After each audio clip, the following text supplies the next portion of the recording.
confirmation of the Filipino suicide bomber comes as President Duterte warns the country of what he describes as very dangerous times ahead.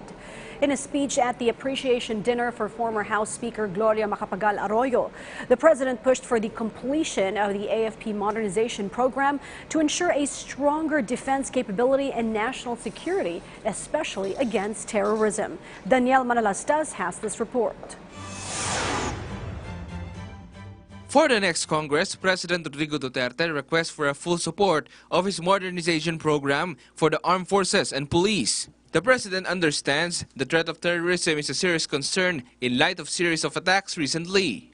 I hope that by the time I make my exit, nandyan na lahat yan, because I am not belittling the events to come or the person coming in to be the next president.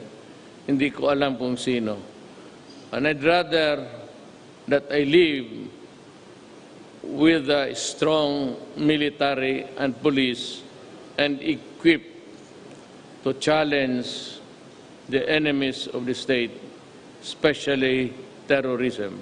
Also in his speech during the appreciation dinner for former President and outgoing House Speaker Gloria Macapagal Arroyo, the chief executive shared his burden in selecting Arroyo's successor for speakership, where the two leaders shared the same burden. I think that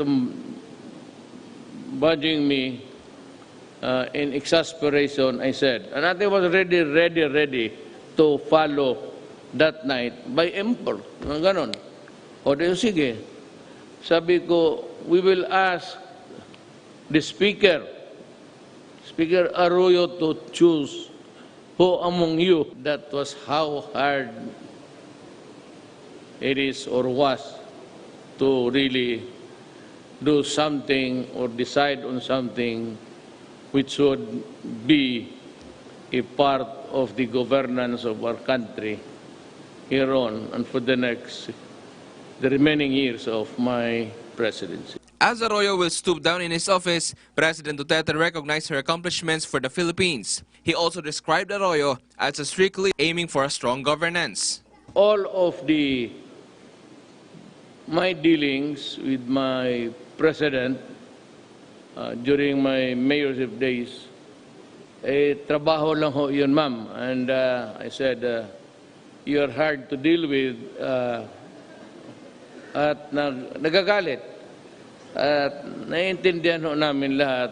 Ako, especially during, if I may just mention it in passing without being specific, the number of times that you called me in the wee hours of the morning just to listen to me and to seek my advice. The president also recognized Arroyo as a renowned economist and academic for laying down the foundations of the country's steady economic growth during her term. Akang salamat, and I just do it myself. I'll give you the toast.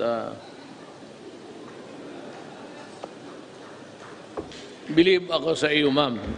Kasi you might want to know that even when I was mayor and for the years that President Arroyo was there, I was really working for her.